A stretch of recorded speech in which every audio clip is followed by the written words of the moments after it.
Hey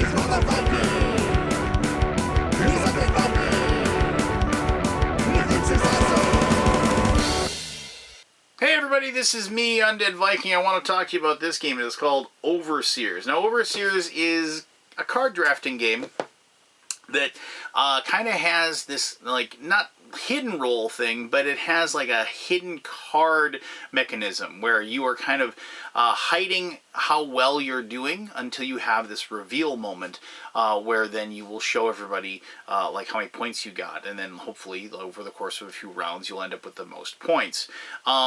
Complicating this, and I shouldn't say complicating, but making the game more interesting, if you will, is the fact that each person is going to be a different overseer, or like kind of a deity or a god as the game is played. You're going to get a little card. And that card is going to give you a special power that you're going to be able to use during the turn of the game that you're playing. And then after you get that turn, you'll score your points, and then you'll get a new card, and then you'll have the entire same situation again, but you'll play it a little bit differently because you'll have a different deity or overseer. And each person at the table is going to be doing the exact same thing. And what they're going to be trying to do is they're going to be trying to bluff and counter bluff and convince the other players that they are one thing but they're doing the other. You're going to have a lot of interactivity going on, and basically you're going to be trying to maximize your points at the expense of the other players. So I'm going to show you how to play the game, and then I've got a lot of final thoughts about this one. So let's dive in to Overseers, and we'll come back here and I'll talk a little bit more about it. Cool. Hey everybody, this is Overseers. So just keep in mind two things right before I dive in and show you how to play. One, this is a prototype, so what you see once the game is published might look a lot like this, but might not look exactly the same. And two, this is a fairly complex game for its rule set. A lot of the different things that I'm going to show you mechanically wise might not make exact sense until you've actually played the game, and that's one of the things I really like about this.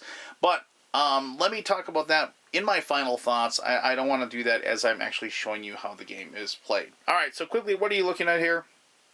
I'll just start over here and move over.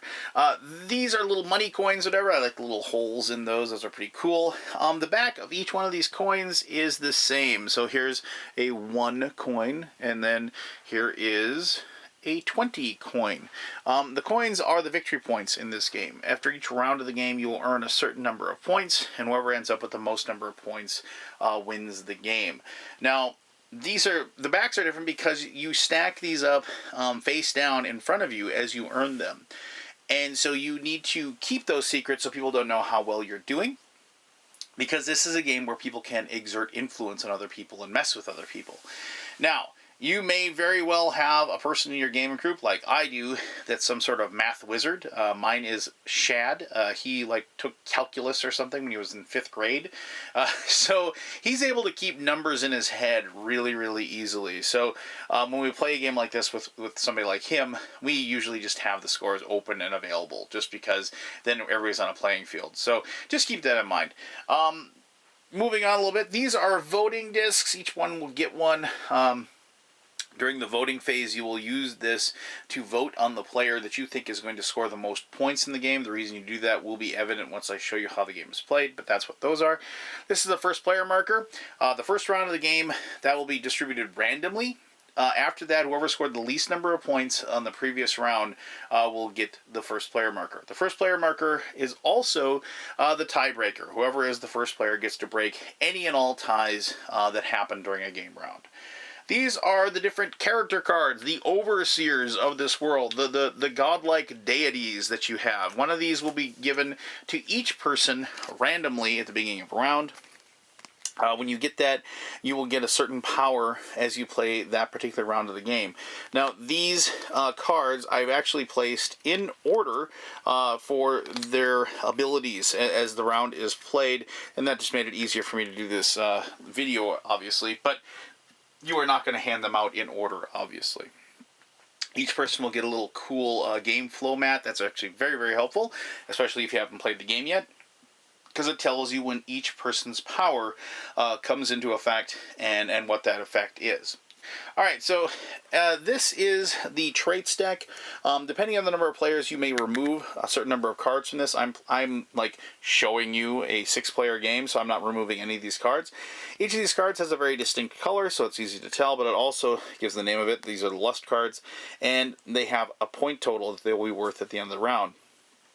So lust cards are worth 3, but some cards are set cards. A hope card is worth 0, 6, or 21, depending upon how many that you have. Greed cards are worth 2, but have a special power. We'll talk about in a little bit. Courage cards are worth 2, 10, 18.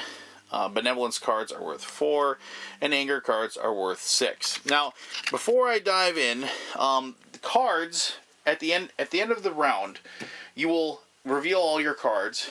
You will have already revealed all of them, but you will reveal once you reveal the cards, you will total up the points that are on those, and that will be your scoring total, and then you'll earn coins equaling the scoring total of your round. There is times when your point total and your scoring total is different. That might sound a little confusing, but basically one of the main parts of the game is this voting and showdown phase, and what your point total is might be different from the actual scoring total at the end. So just keep that in mind as I kind of show you how this game plays out. All right, so I'm just going to move this little game flow out of here. And so each person is going to get a hand of 6 cards. And this is obviously shuffled. This wouldn't, be in order, if you will. So I'm just going to, grab, here, let's take this, let's take one of those, take one of those, take one of those, and there. So we got 1, 2, 3, 4, 5, and 6. So, all right. So you start with 6 cards, and obviously these will be shuffled and dealt randomly. And then just like any drafting game, what you will do is you will take one card, you will keep it secret, and you will hand it to the people on your left. In successive rounds, if you wish, you can switch it so you hand them to your right or whatever. You don't have to. That's actually a variant in the rules. And you'll hand that, and so on and so forth. And then you'll slowly but surely you'll start up a hand until you get down to 2 cards. Once you're down to 2 cards, you're going to pick one of those 2 cards. And so you have and a lot of times it's pretty straightforward. You're just picking the card that's worth the most points, and so you then take and you're going to go ahead and put a card into the discard pile, and then you're going to put the other one in your hand. The discard pile is important because people will be drawing cards out of the discard pile as the game is played, and so they actually get to add more cards to their base. So then what's going to happen is everybody's going to look through their cards. They're going to take 2 cards, and they're going to keep those hidden so nobody can see those cards. So maybe you're going to hide both of our hope cards, our green cards, because 2 of them together, each one together, they're going to be worth 6 or whatever. So a total of 6. So we're going to go ahead and we take those 2 cards and we put them down like so. And then you reveal the other 3, so everybody can see the cards that you have. Now, this is when Lu's power, or Liu, or whatever, if you have her power, you only have to reveal 2 cards instead of 3. So you could actually have 3 cards hidden, like so, and 2 cards in front of you. Ta-da! That's the first power, and that's the first power of that particular card. So after everybody's revealed their cards, then you'll study them. You'll look and see what people have shown. You try to figure out what each person has, and then what you're going to do is you're going to go into the voting section of the turn. Now, when you do the vote is when the next 4 Overseer's powers come into play. And so, just kind of going to run through these fairly quickly, but Yan Mei, you choose one card in front of you and you flip it horizontally. That card and all the cards of the same color you have will lose their type and count as 5 points each. Now here, this is a situation where, let's just say, go like this. Maybe we think there's no way we're going to get another hope card or whatever, because I'm turning these over, and I've moved the 3 and the 2 just because that's more common as far as the game is played. You're probably more likely going to have that in front of you. But so now if you have Lemay, you have to kind of decide, well, which cards are going to work the best. And so you might be on the impression that if you choose a card in front of you and you flip it horizontally, they will have all the color of the card and all the cards of the color you have will and be worth 5 points each. Well, right now these two are only worth 6. So if you go like this, now you actually increased your total by 4 points. Pretty straightforward, you know. And but also you remember these probably are hidden at this point, so people would be like, you know, does that match, you know, his purple lust card or whatever? You know, why did he do that? All right, so with land, you draw 2 cards in the discard pile. Remember, the discard pile is going to have more than just 1 card in it. And then you pick one and you add it face down to your card combination and return the other to the discard pile. So that would be that ability. So if you did that, you'd pick this up, you'd you know whatever, and you'd put it face down. But pretty straightforward. Then Mishu, or I don't know how you pronounce that. You can pick any 2 face down cards from peek at any 2 face down cards of any other player. Now this is important because during the voting phase, people are going to be trying to determine who has the most points in front of them, and they're going to vote on that. So the person with this power gets the ability to kind of have some more knowledge, and then they can kind of sway votes, which is actually a very, very important ability to have. But plus, you get 3 more points this round, and it applies to the voting phase as well. So there you go. And then Nuying, choose 1 card from your combination, flip it horizontally, and put it face down under any other card. This card then copies the one on top. You know, so if you had this power, what you want to do is you'd then, if you had that ability, if you had a copy of the ability, you could go ahead and flip it like so. Remember these, you know, this one would be face up and these would be face down, and so and you know, and then put it face down under any other card. I apologize, I did that wrong. And when you do that, now all of a sudden that's copying the green. So maybe you'd be getting the 21 points out of that situation. So so once again, messing with people, you know, trying to prevent them from figuring out what you have. So after all that is done, that's when the open negotiation is going to start in front of the people, and everybody's going to be saying, well, I think that person has the most points, I think that person has the most points, and so on and so forth. Until finally, you decide to vote. And then each person gives the token to the other player that they think has scored the most points in this round. If there's a tie on the vote, the leader card gets to break all of those ties.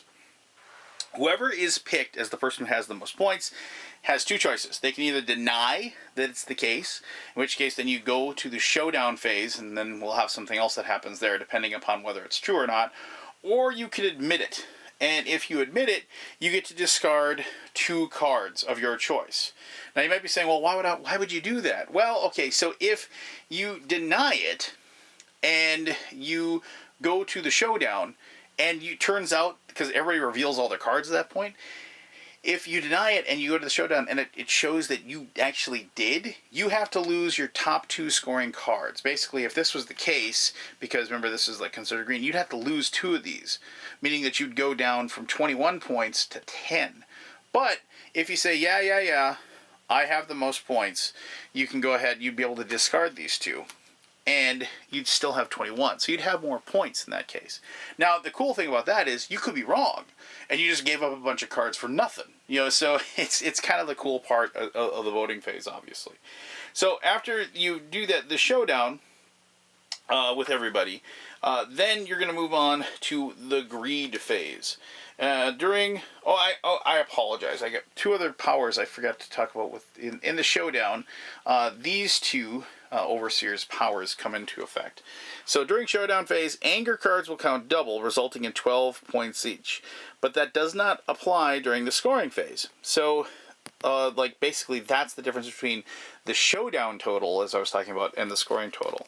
And then here's Zai. During the showdown phase, courage and hope counts will count as 1 more point each, but does not apply during the scoring phase. So that's going to mess with, the scores and what have you. And that's, once again, different powers and abilities that are going to be used for the bluffing and counter bluffing part of the game. Alright, so during the greed phase, and I have these cards in wrong order, I apologize. During the greed phase, this Overseer's power is enacted. So take all the greed cards in the discard pile and add them to your combination. And you can't get robbed in the greed phase. So greed cards are, as I said, these gray cards. Whoever has the most greed cards at that point gets to pick one other player and they get to take cards to them. Obviously, you can't pick the person who has Land Fey. When you pick them, you steal one card from them, and the selected player decides which one they give you. So you might be saying, well, why do they get to decide? Well, the thing is that if you in front of you have like a good combo or anything like that, they might not want to give you a certain card, even though because it would add a bunch of points to you. And also, like they want to break up their sets or what have you because of the fact that so it's a tough decision basically. And it's the person that has the greed overseer. It's their job to pick the one that's going to have the toughest decision. That's probably going to give them the best possible points, and possibly or maybe just make sure that person doesn't score as many, so they can possibly win the game. So so that's after the greed phase is done, you go to the scoring phase, and that's when Liang the power enacts. And during the scoring phase, the player of your choice will lose 1 point for each card in his and her combination. So you can then pick one person and you can kind of jam them as far as how many points they do. So you total up the scores of each person after you reveal everything. You get those points. Whoever scored the least number of points gets the leader card. Once again, if there's a tie, you break up that tie by the person who is the leader currently. And then you do this 3 rounds. Whoever has the most points at the end of the 3 rounds will win the game. If there is a tie, whoever never had, if you never got the leader card during the game, will win the game. If both players who are tied with the most points had the leader card, then you will share the victory. So there you go. That is Overseers. Like I said, there is a lot going on in the game. Behind the scenes, so to speak, but not according to the rules. But as I said, I'm going to talk a lot about that in my final thoughts, and I'll do that right now.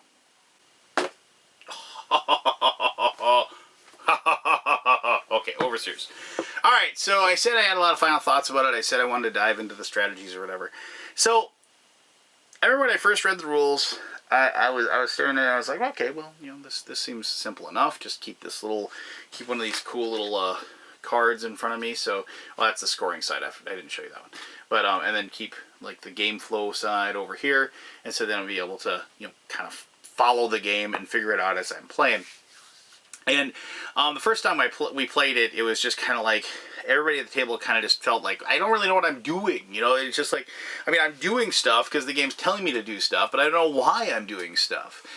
And I was a little worried, about the game, honestly. And then, but like I said, okay, when we booted it up, and like the thing was that you play over 3 rounds, remember? And so like that 3rd round stuff started to click a little bit. It's like, and I always refer to, and a lot of people do as well, to the click moment of games, where it's just kind of like the mechanisms start to fall away and the rules just kind of get embedded in your mind, and then you can actually start focusing on actually enjoying the game, And so when we got done with that 3rd round, we did our scores, and I lost, I remember.